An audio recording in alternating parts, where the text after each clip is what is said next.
Trumpet sounds of golden harps. I saw in a Zion these crystal balls of lightning, thundering different swords.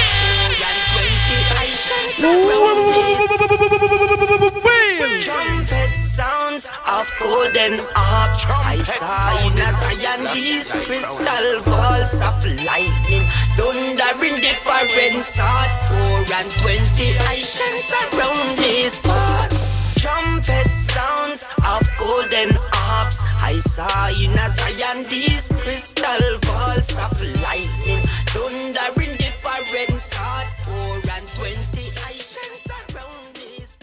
You know, like people that were born there, they took all these like indigenous Native American statues in prominent places and took that for granted.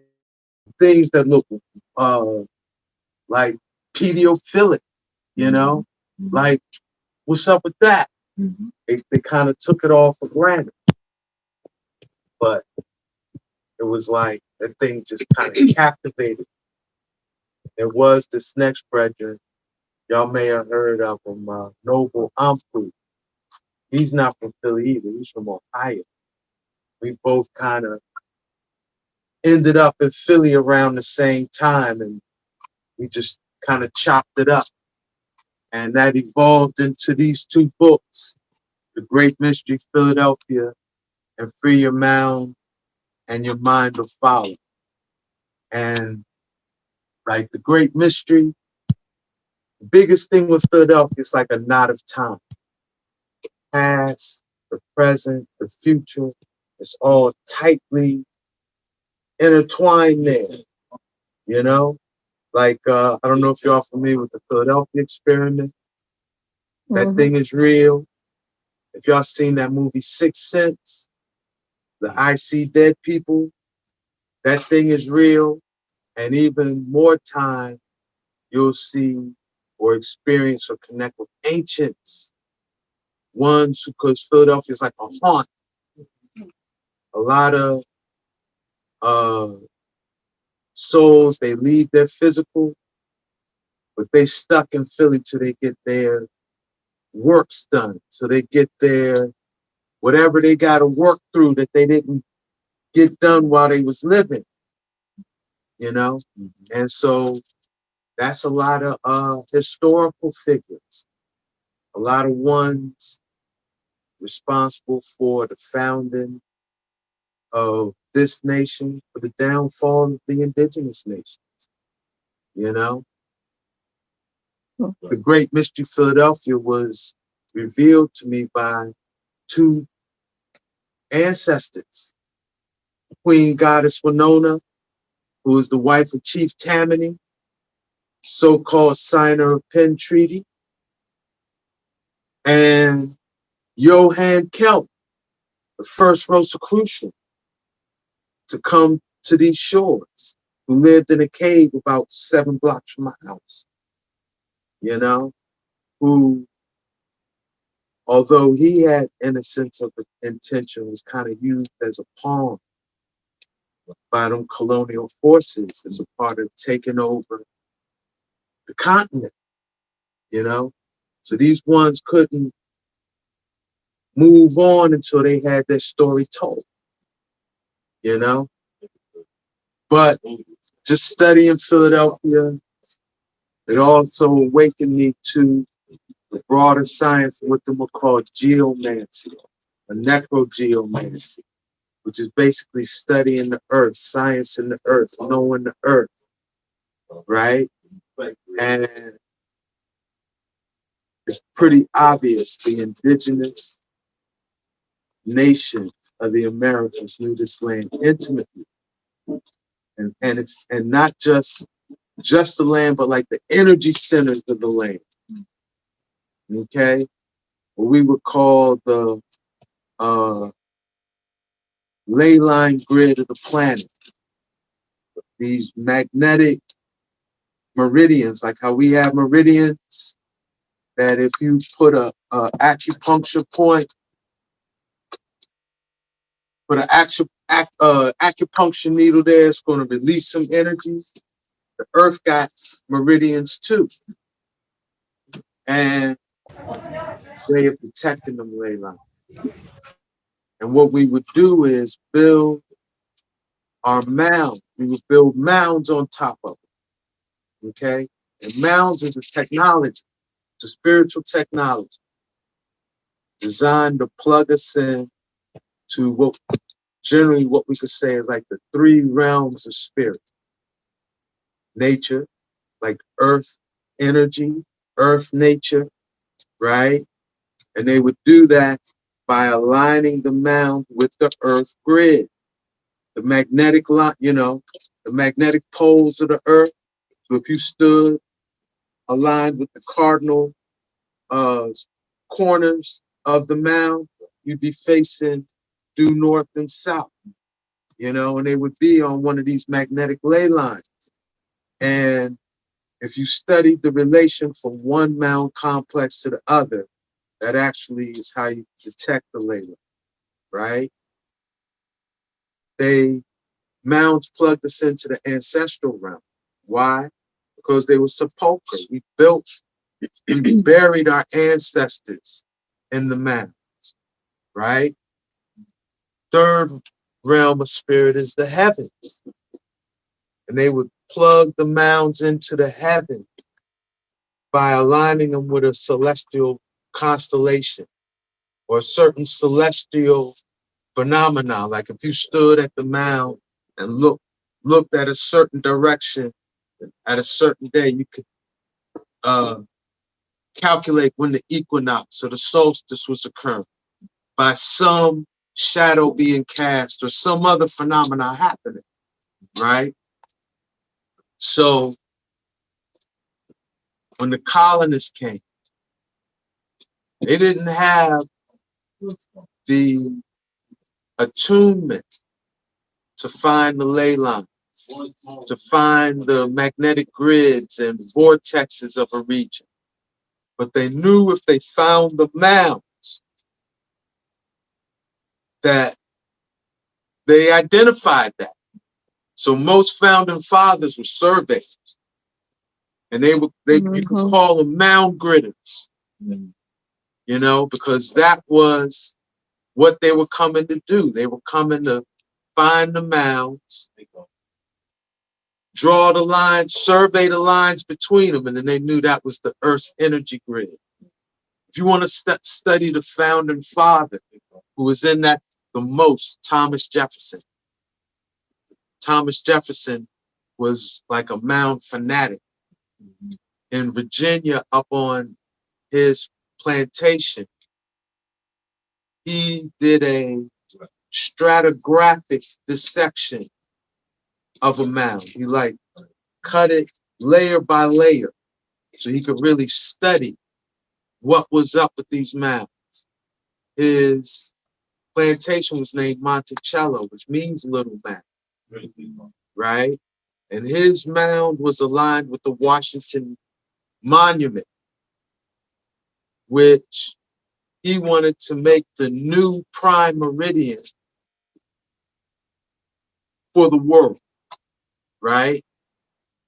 And like the first six presidents, all of their homes were named for men. George Washington, anyone know? Mount Vernon. Okay, John Adams lived in Richmond or Richmond, New York, not Virginia, but New York. Thomas Jefferson, I mentioned, Monticello, which means little mound, right? James Madison, Montpelier, which means Mount of the Pilgrim. James Monroe was Monroe Hill, which UVA is built on now. And John Quincy Adams, when he retired from the presidency, he went and lived on Meridian Hill, which is the main mound in Washington, D.C. So all these boys was mound gritters. I'm just sharing that as an example, So you have to know Colombia's in this mound matrix somewhat, right? But now, when they would occupy the mound, they would work this science.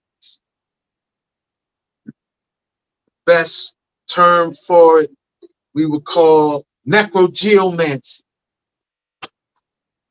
which is basically, we said geomancy is controlling this magnetic ley line grid, right? Necro means of the dead. And you have to remember, these were our burial mounds. So when we went to the mounds, we could connect with all three sources of spirit. We could connect with nature through the magnetic grid. We could connect with our ancestors because they was buried in the mounds. And we could connect with the heavens because they was aligned with celestial bodies, right? These mound gritters, they recognize, like, if we want to control these people's behavior, we got to cut them off. We got to cut them off from this grid. We got to cut them off from this mound.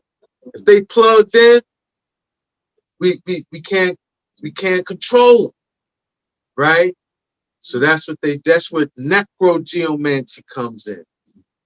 And basically what they would do is, in some way or form, spill the blood of their bloodline on these mounds. Okay? And usually in some act of war, they'd have their own blood shed on that land and then bury their dead in the mounds and feed their ancestors, right? So, and then when they build their cities on these mounds, they'll design the art, architecture, archetype symbols of those cities to, like, put a spell on the people. Keep that disconnect from their ancestors and kind of embed that into the city. So now what's going through the ley line grid of the earth is this energy. And then you have like a nigga, someone who's just acting on a program. It's not who they really would be. It's not, we know that's not who we really are. You know what I'm saying? But that thing comes out, comes through, you know? And that's really what you could say is like a spell. Each city got a spell, you know? And in order to break the spell, we got to decode the city. All right? So I began decoding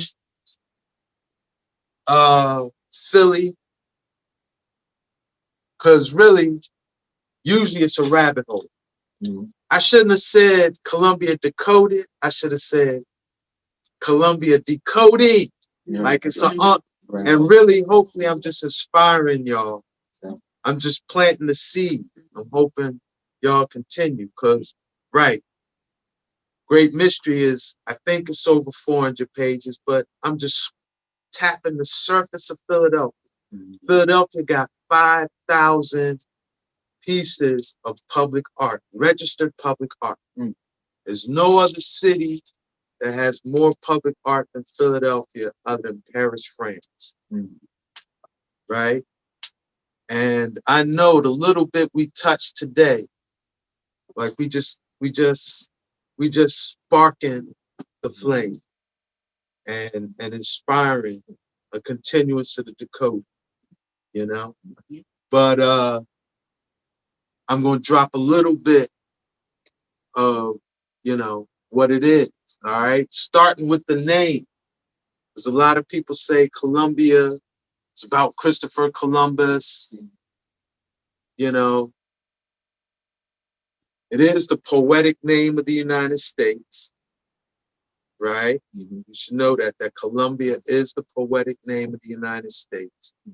But I think the ultimate root of the name Colombia goes back to columbaria, which is a Latin term for a cemetery, a burial ground, a place for the dead. Okay? Columba means dove in Latin. And in ancient Rome, columbarias, which were like, what do they call it, where if someone's cremated and they have those boxes that a crematorium, right? In ancient Rome, crematoriums would have like a little, it would be like a shelf for the urn, but it would be open, and doves would live in the crematorium. So they gained the poetic name of columbarians. And I think that's the ultimate root for the name Colombia. Okay? And so Colombia is the name that they use to identify necrogeomancy, this science that I'm talking about. Okay? And again, we go in depth on it in Free Your Mound. If you want like the fullness on it, this is what Free Your Mound goes in on. Okay? But Colombia means land of the dead.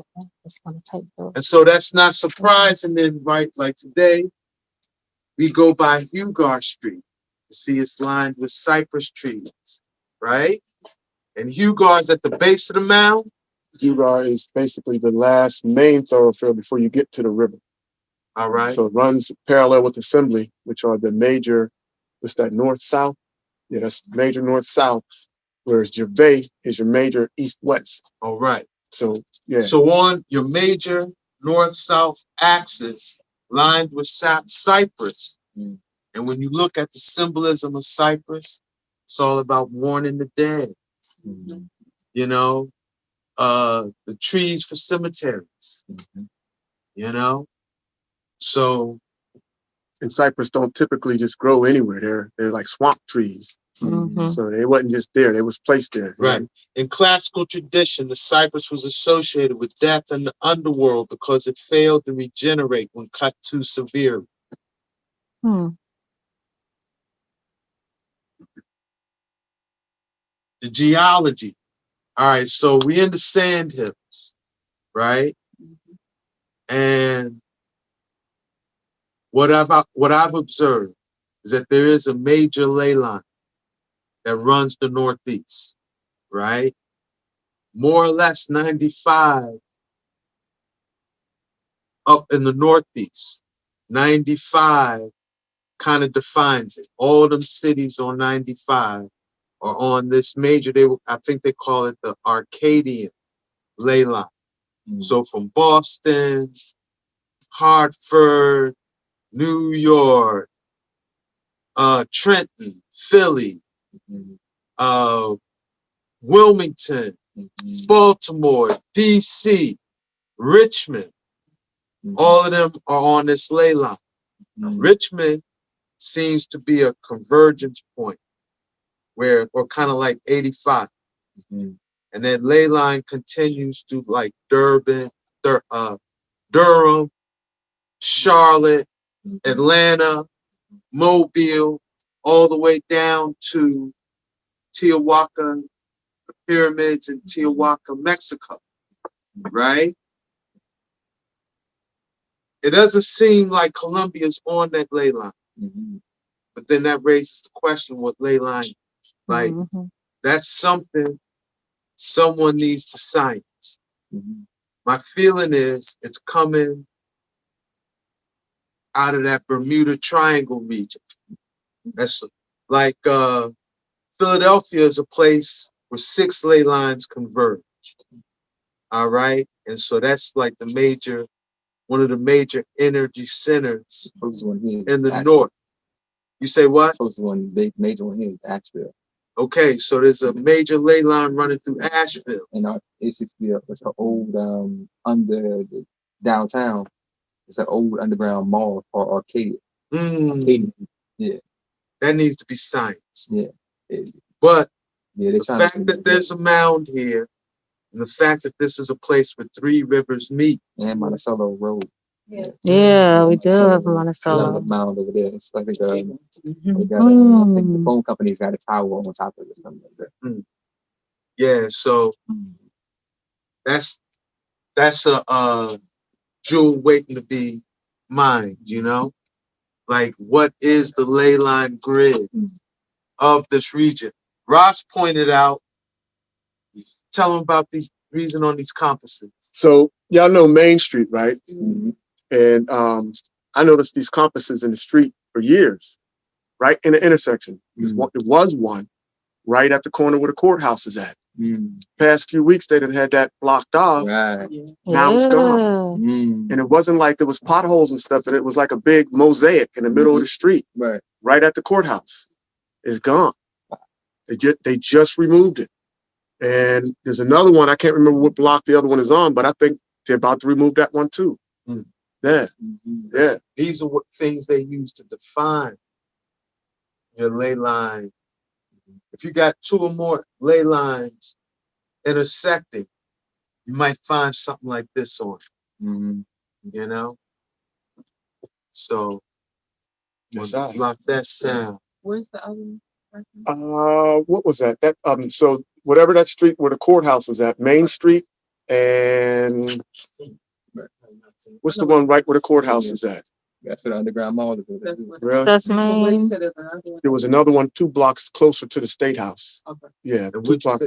The underground mall. It's on Main Street, right in front of the State House. Yeah. Yeah, no one knows. I just happened to they were doing construction. I just wandered down there underground. It was like, oh, they revamping it. They done been trying to do it for like quite some time. All the shops that were down there closed down recently. They had to move out. Yeah, they have no open. But 40, it was old. It's older.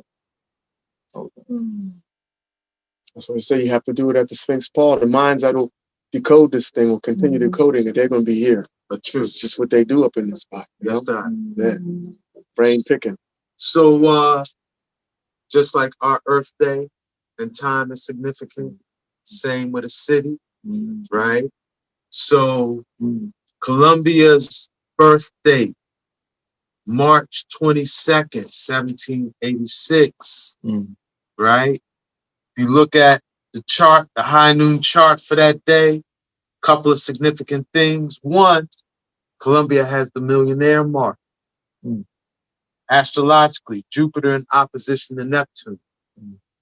You study the charts of millionaires like the Rothschilds, the Rockefellers, all them people that you kind of associate with millionaires. More of them than not have Jupiter opposition to Neptune. So it follows that you're in Richland County, the Richland County. And I think this is reflective of what what I observed, that, y'all on that abundance times abundance. Let me circulate it amongst my own principle,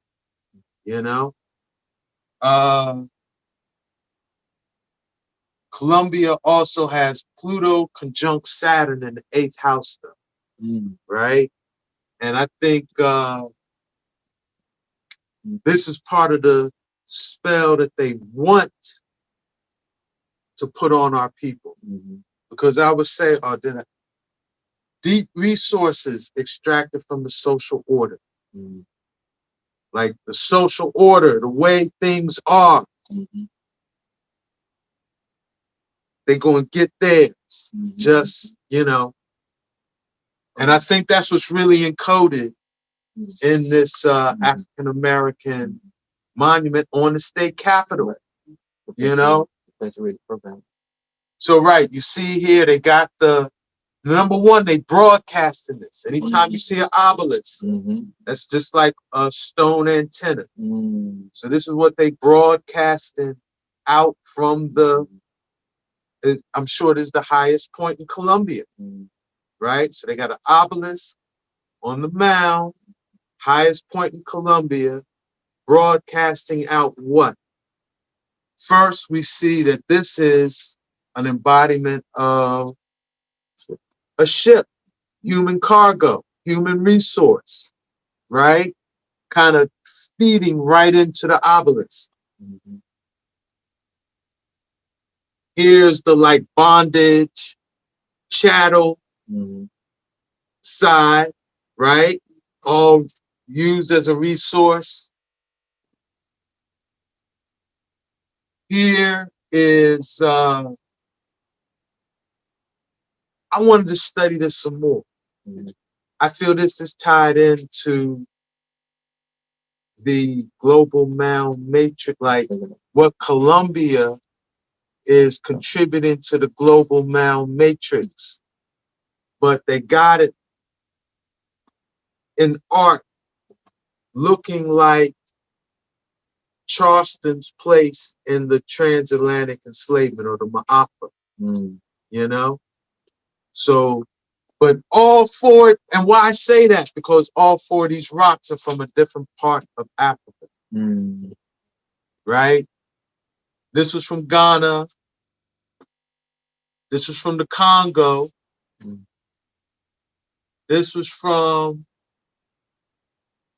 one was from Senegal. Sierra Leone. This one was from Sierra Leone, right?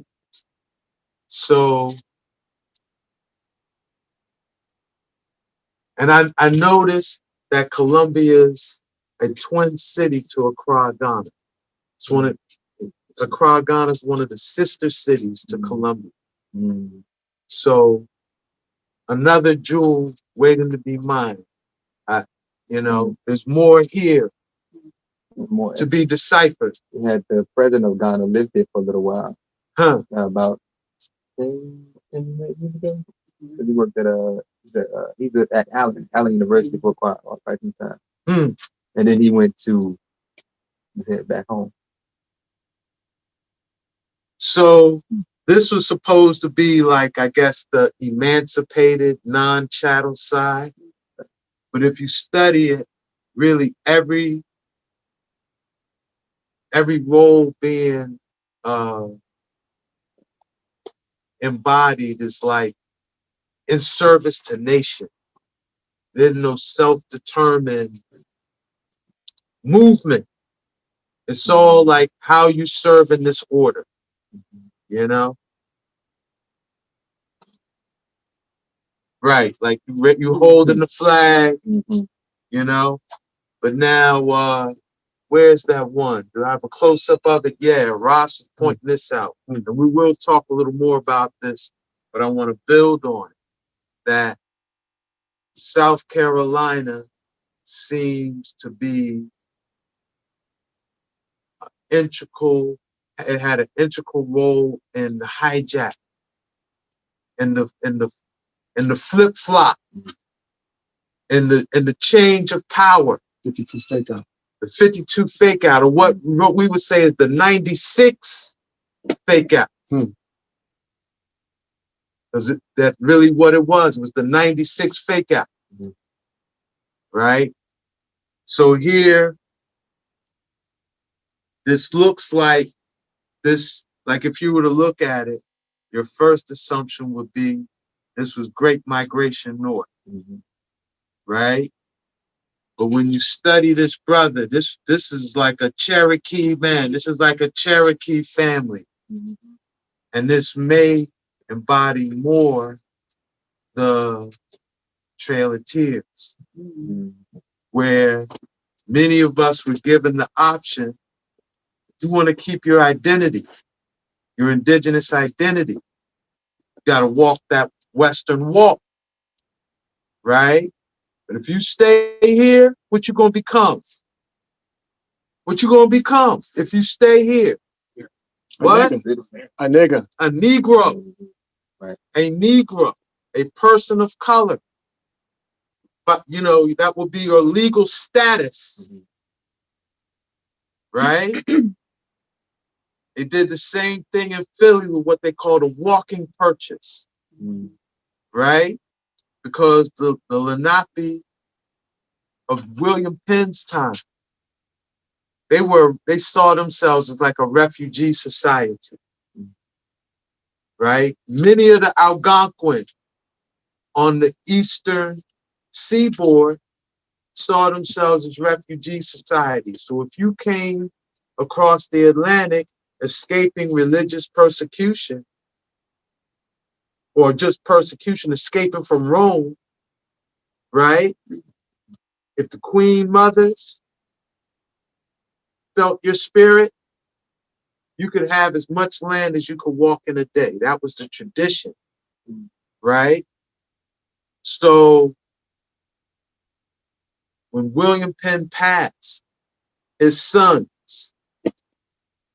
they approached the Lenape and was like, yeah, our pop said he had worked it out with y'all that we could have as much land as we could walk in a day. They were like, yeah, we said that, you know. So they hired the fastest runners in Philadelphia, cleared woods, just kind of like rigged the whole thing, such that at the end of the day, they claimed most of the Lehigh Valley, most of what Pennsylvania is today was from the walk and purchase. But then they got real buck wild with it and said, y'all gotta leave, y'all gotta get out. And so Anthony Wayne, who was like the historic archetype of John Wayne, the crazy cowboy, he drove all of the Lenape west of the Alleghenies. Something else to check out, you know? Because as Ross was saying, which I feel is probably real, most Black people in the Carolinas, y'all Cherokee. I'm sure there's some of we from Africa, but there's enough of us are roots run, like our roots is right here too. Yeah. You know? This ain't come out well. This was just showing up close to the bondage thing. Something else caught my eye with this, and this is out of control in Philly's art. They had a little tame down here, y'all in the Bible Belt, so they ain't just like. But look at this. You see that? That's not right. That's the Emancipation panel. This is the Emancipation panel. So what are we emancipated to do? What are we free to do? You know? Your birthday, Colombia's birthday, 322, 322. Anybody that studies them Society of Secrets, you know, them skull and bones, this is their code.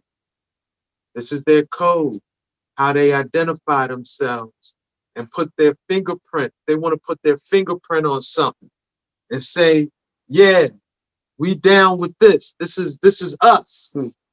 They use the 322. Okay? So, and the Philly connection, Revelations 3 verses 22 is the prophecy of the Church of Philadelphia. Okay? This is the great mystery, like a big nugget of the great mystery Philadelphia is about swapping these prophetic birthrights. Okay? Where if we just want to say it in one sentence, they want to make the Slav the Moor man and make the Moor the slave. Okay. And this goes back really to the Moorish legacy of the like 12th and 13th century. Okay. Where Moors conducting a trans-European system of enslavement gave Eastern Europeans the birthright identity of Slavs. Or, you know, like your identity is, if you speak a Slavic language, you are a slave. Okay? Christian Rosencreuz, you want to like say, really, what is he? He's a freedom fighter. Real talk. He was fighting to liberate the Slavs. And his weapon was universal law, omniversal law. It's real talk. And I think Colombia has a big part in this, a big role in this. Okay? But as far as Philadelphia was concerned, right? This ties into what they call William Penn's Holy Experiment. So before there was the Philadelphia Experiment, right? There was William Penn's Holy Experiment, where he didn't name Philadelphia because it means city of brotherly love. He named Philadelphia. It got its name because of Philadelphia's place in biblical prophecy, where in Revelations there's a message to 7 churches. And 6 of them churches receive a message of judgment. You know, like, y'all did this, y'all did that, here's your judgment. There's only one church in Revelations that receives a benevolent prophecy, and that's the Church of Philadelphia. And here it is here, and it more or less says like, hey, we're going to be the church or the congregation that kept the faith and is saved on judgment day. So William Penn named Philadelphia, he gave it that name, and then William Penn's prayer, if you want to look this up, William Penn's prayer was that if his colony and the indigenous that live within it can live in oneness, then his colony will be saved on judgment day. Okay? So how that played out, the long and the short of it, and this is what we get in the fullness and with the great mystery of Philadelphia, right? How that thing played out more or less is they found the place and the people who probably would most fulfill that prophecy. So that is these Algonquin speakers who they considered a lost tribe of Israel, and really they considered most of the indigenous on the northeast coast of the Americas. Lost tribes. Okay? And as a matter of fact, one of the boys who, one of the authors who really did that research, he did it. His name is escaping me right now, but he did his research and wrote his works here in South Carolina. He's named in here. Excuse me for his slipping. But so they found who they felt was Israel, and Philadelphia is on the 40th parallel in the wilderness. If you want to say where's Philadelphia's place in prophecy, it's the 40th parallel in the wilderness. So they went there to steal these people's prophetic birthright and invert it in such a way that it would fall on Rome. Okay? So, like I say, I think Colombia is connected to this. A big embodiment of it, we can see Colombia is trying to mirror Philadelphia. Why? when you think of Philadelphia, what is like the most symbolic thing you think of? The Liberty Bell. Y'all got a replica of it right on the State House. Okay?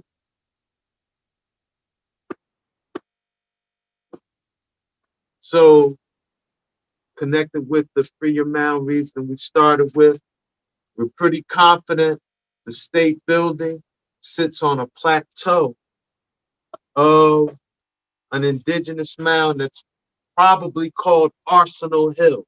Like, the mound in a totality is called Arsenal Hill, but I think it's the peak of it that is like in real estate terms today, Arsenal Hill. And I know the governor's mansion is up there, right? It seems like University of South Carolina is all peppered through there too, right? But now, Colombia, South Carolina was the first state capital of the 13 colonies. And it was commissioned before the District of Columbia, which was commissioned in 1791, right? So what we're vibing on is that the District of Columbia is really an extension of whatever program was set in motion in Colombia. Okay? And I think this ties in to like what we talking about 96. 96 is a flip number. If you turn it over, if you turn it upside down, it's still the same. All right? Philly works with the other flip number, which is 88. 88 is encoded and embedded throughout Philadelphia. The most glaring example is Philadelphia's City Hall, which is it's a temple. It's a megalithic structure. It's not built like skyscrapers or like modern architecture that has framed, metallic beams girding it out. It's built like the Great Pyramid of Giza with megalithic stones being the support for the building. And they used 88 million bricks to build it. 88 million, they're not really bricks, they're rocks. Like I think they might be half-ton rocks or 1-ton rocks or something. But 88 million. And when you study and decode Philly, you'll see that 88 or 28 or 128 embedded in a lot of things within Philadelphia, right? And again, remember we said it's about swapping this birthright, right? I think down here they use the 96 to do the same thing. And it's tied in with two groups that have had a lot of influence down here. One is Sacks-Gotha. The other is the Huguenots. All right. So who was Sacks-Gotha? Real quick. This, again, if you want the fullness of who these ones are, it's in here, right? But we know there was a Moorish legacy in Europe. Long time. But when we see European, and that Moorish legacy was the monarchy of Europe. When we see European monarchy now, it's more of like Eastern European ethnicity, right? That's really one bloodline that's spread out through 16 houses in Europe. And you could basically say it's the house of God. All right? The house of God. And whatever bloodline they linked up with, would have hyphen Gotha at the end to identify who they are. Okay? The largest branch of them were the Habsburg Gothas. Okay? The House of Habsburg. Right? So the House of Goth married into France, married into the House of Lorraine around in the 15th century. And they engaged like in a takeover. They wanted, you know, and when they married into France, right, the House of God had predominant control over the like Roman Republic. Okay. And at this time, and I'm trying to tell this deep story as quick as possible, excuse me, but basically this House of God under the banner of the Roman Republic wanted to overthrow all Moorish kings, starting with the House of Bourbon, who were the Moorish kings of France. Okay? Who did they link with to accomplish this? The Huguenots. And who were the Huguenots? They were Moorish merchants. They were Moorish moneylenders, Moorish merchants that controlled the trade routes, controlled the shipping. Okay? But they were us. They aligned. Huguenot, and I should even be clear. Their original name was Cathars. You could study the Cathars of France. Okay? Huguenot is really a label that means Confederate. Now check that out. Who are the original Confederates? These were Cathars who confederated with the House of God. That's what a Huguenot is. A Moor who confederated with the House of Sacks-Gotha. Okay? Two of the largest immigrant groups coming to the Carolinas were the Huguenots and families aligned with the nobles of Sacks-Gotha or the House of Lorraine, the French House of Lorraine, also known as the House of Guise.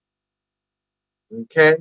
These are the two largest immigrant groups in the earlies coming to South Carolina. But when they came, this was the relationship. And this is a depiction of George Washington supposedly at Mount Vernon looking over the plans of the District of Columbia, right? You can start decoding George Washington.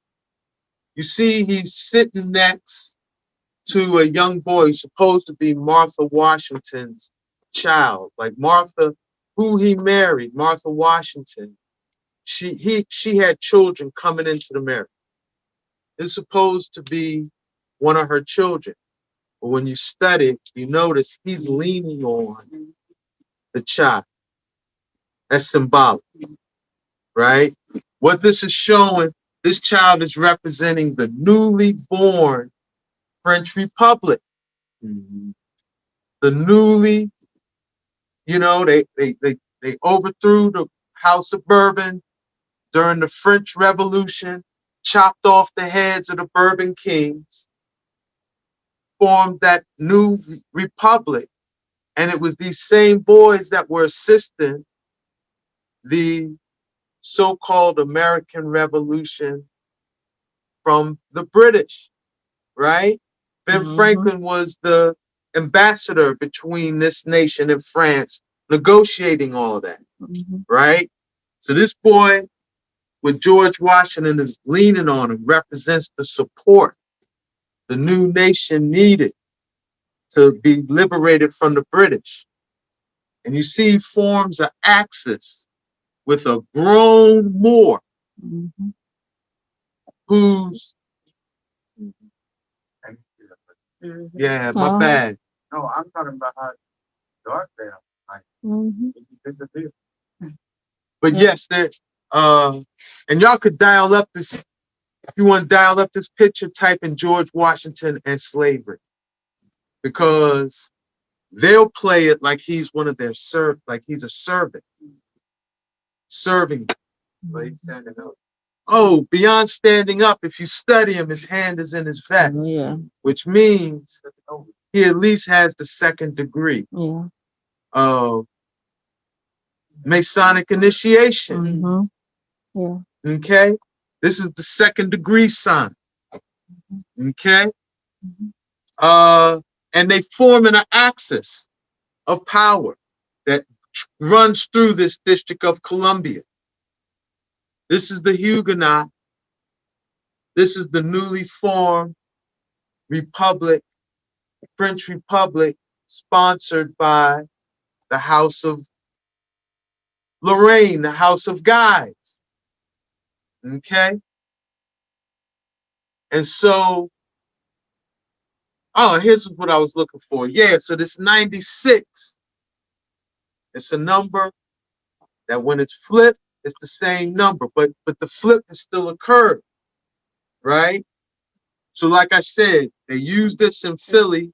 This building right here got 88 million blocks.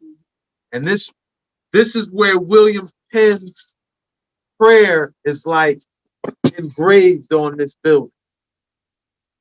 It's it's engraved on this building. So again, the swapping of prophetic birthright is like encoded in the architecture, archetype symbolism. That's the veneer.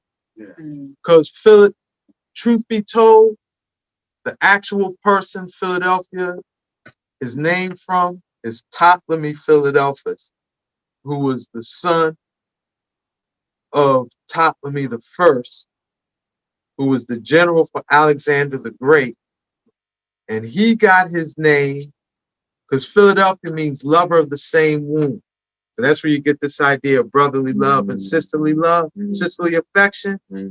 But old boy got that title because he actually did marry his sister and loved his sister, you know? So, but y'all got the city 96, right? 96 has his name because it's an equidistant midpoint, 96 miles to Sacks-Gotha, which is Lexington County. I know I've been talking about Sacks-Gotha, but Sacks-Gotha in time became Lexington County, right? But it's equal 96 degrees to Sacks-Gotha, Lexington County, and 96 degrees to a major Cherokee center called Kiowa or Kiwi, right?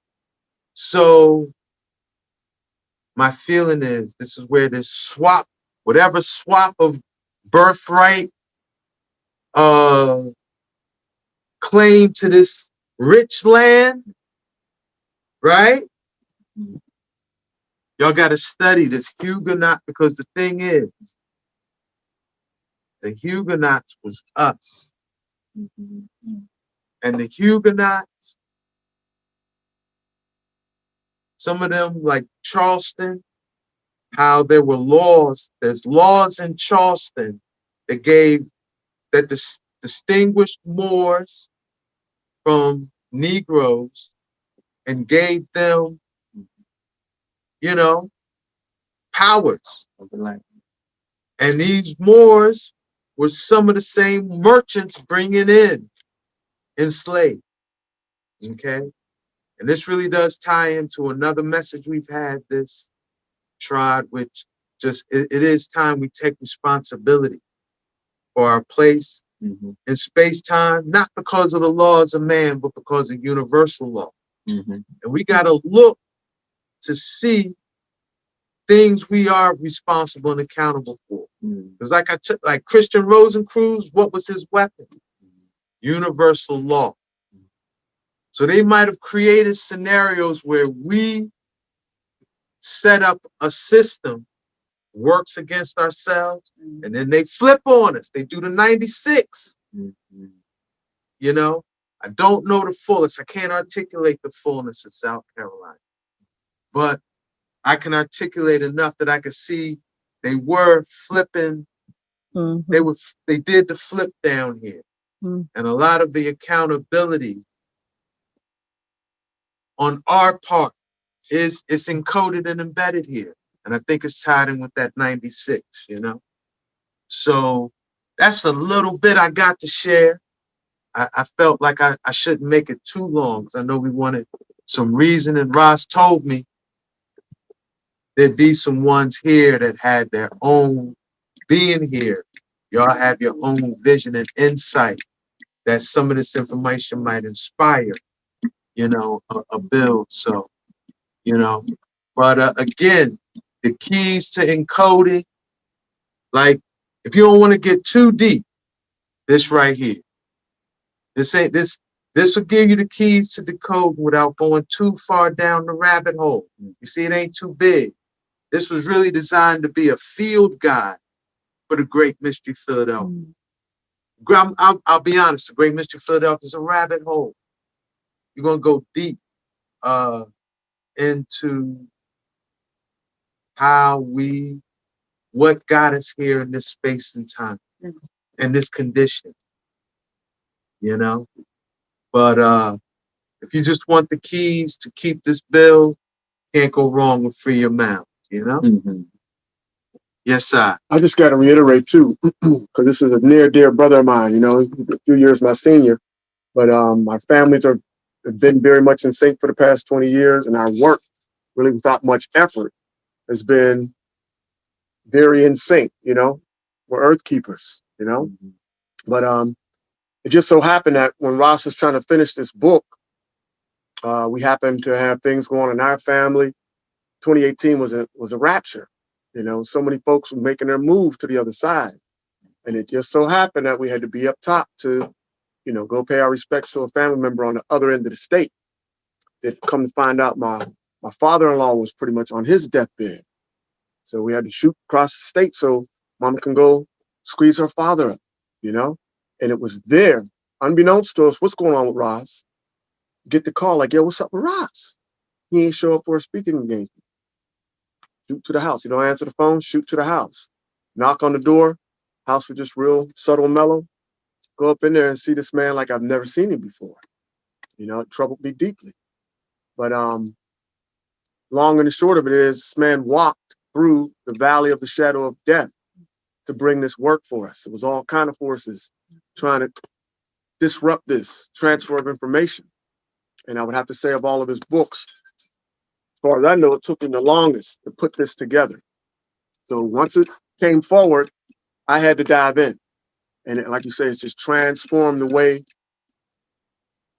I deal with accountability. And the world that I want to see change, the things I want to manifest as change in the world, that whole victim-villain scenario, there ain't no power in it. You know what I'm saying? Yeah, but that book right there is worth its weight in gold. I just have to really, all the works are phenomenal, transformative works. But that one right there, it is a challenging read, but I promise you, you won't look at your condition the same. You won't look at anybody else that's working through the system the same. You know what I'm saying? Yeah, so I don't know how many he still have left, because, you know, he did fly in, so he sent a portion of them, but I highly recommend, you know, at least flip through the table of contents, you know? Yeah, yeah. Yes, sir. Anybody else got Right. any questions? I have a question from somebody on the Zoom. Gratitude. Colombia was one city in the line of totality. in the great eclipse of 2017. Can Ross touch on that briefly? I'm not familiar, but y'all had an eclipse? Yeah, remember A total 2017? eclipse. The solar eclipse. So this was a part of it. Man, we Yeah, we was in blacked out. totality. Blacked out. Blacked out, bro. Yeah, that was. For what, 3 minutes? Was it? It was 3 minutes and how many seconds? Was it 22? We gotta cite that. Oh, please look that up. Because it was something significant with the number. Greetings. What's up, Doc? Yeah, like right off the top, I don't. I would think some of y'all could tell us something significant. That Arcadia build, I wanted to what was the connection with the Arcadia? Because you got Arcadia Lakefield, you got Arcadia Mallhead, you got Arcadia. You gotta decode that word. Yeah. Now I know Arcadia. Oh yeah. Right. The ley line network is, they call, like, there's, I guess, different systems, but there's one called the Arcadian. And that major line of them cities I spoke on, I think that is an Arcadian ley line. But I don't think Colombia's on that one, which means there is, if there's a mound here, and this is a place where 3 rivers meet. 3.5, because Arcadia is actually an old river. Remember I was telling you about that? Gills Creek. Gills Creek is all those Arcadia lakes. And when the flood hit us, man, it turned back into a river. It turned back into a river. Yeah. So, and that's a main tributary into the Congaree. You know what I'm saying? Further south, where the Broad River and the Saluda meet to make the Congaree, the next main tributary is what they call Arcadia or Gills Creek. Yeah. They released the 2 lakes on Fort Jackson. That's what they drank those lakes. That's what. With the cities that were under Lake Murray too. Yeah.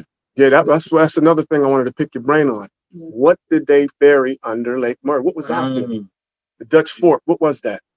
You're right. I have no idea.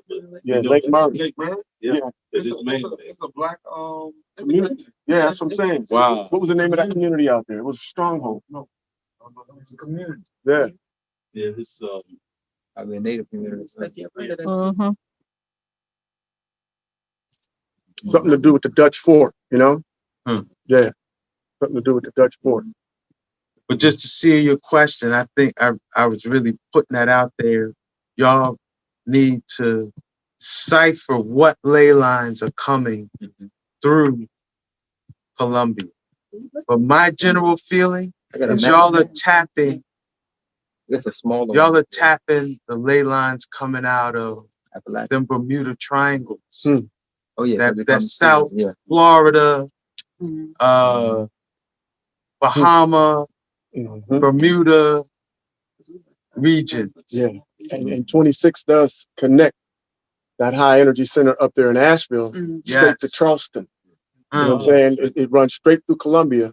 26 straight from Asheville to Charleston. So that might be, because you said there is a ley line in Asheville. Yeah, right. And I could definitely. It's a major one. Because I've touched that energy.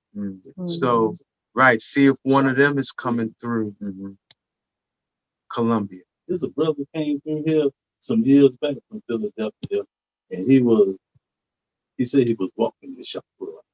So I got to the store that morning. He was sitting out there under the tree with a backpack on. I said, "Man, what you need?" And he told me he was hungry, so I got him food, different stuff. I said, "What you doing?" He said, "I'm walking the shopper line. I come from Philadelphia. Don't you know, brother? Your store sit right on the line." Wow. To Charles. Wow. Bro, he would not. He slept back there in the backyard. He said, wherever he go, he just sleep wherever he is. And you can't ask you for nothing. You had to offer it to him. Wow. Yes, sir. I'm like an angel.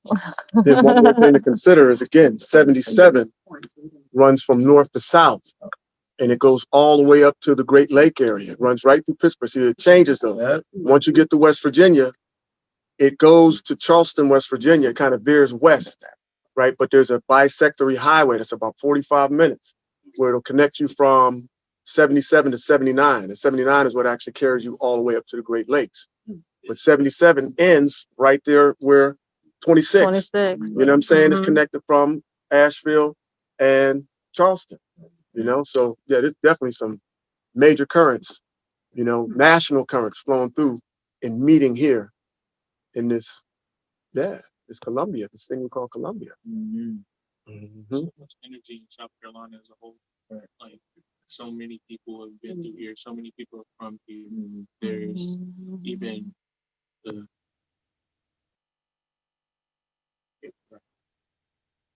everything having to do with the slave trade and things of that nature. All of that started here. This was the first to secede from the Union.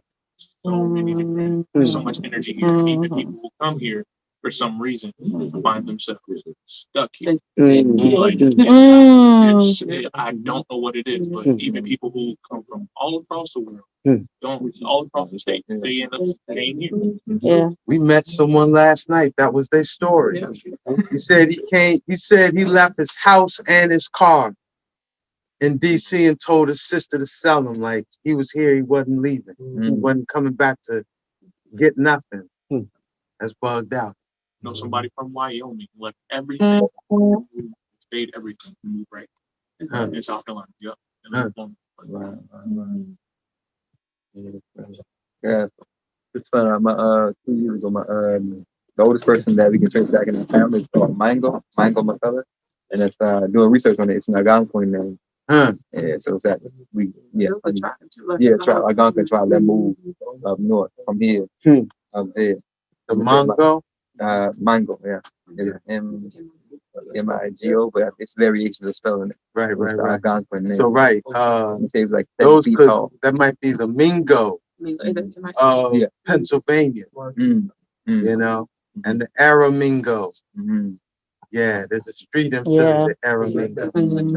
You know. Right. Yes, sir. Ross Ben, highest respect, man, highest regards, big brother. Appreciate you gracing our space, dropping these jewels on us, sparking this fire. Yes, sir. You know? Big up, brother. That's all right. Thanks. We want to honor the time. This is a business, so these brothers been at it most of the day. We do want to give you time to meet the Ross, and you know, yes, I get your books if you want to get your books. But brother Sekou, thank you so much. Yes, thank you, with brother. the most. Yeah, man. It's yes, I sanctuary of knowledge and culture, and you know, feeding the people, food for thought. Proper reorientation, culture-wise, is crucial. Yes, sir. You know? A lot of thanks for coming through the Zoom. Much thanks for everybody coming out.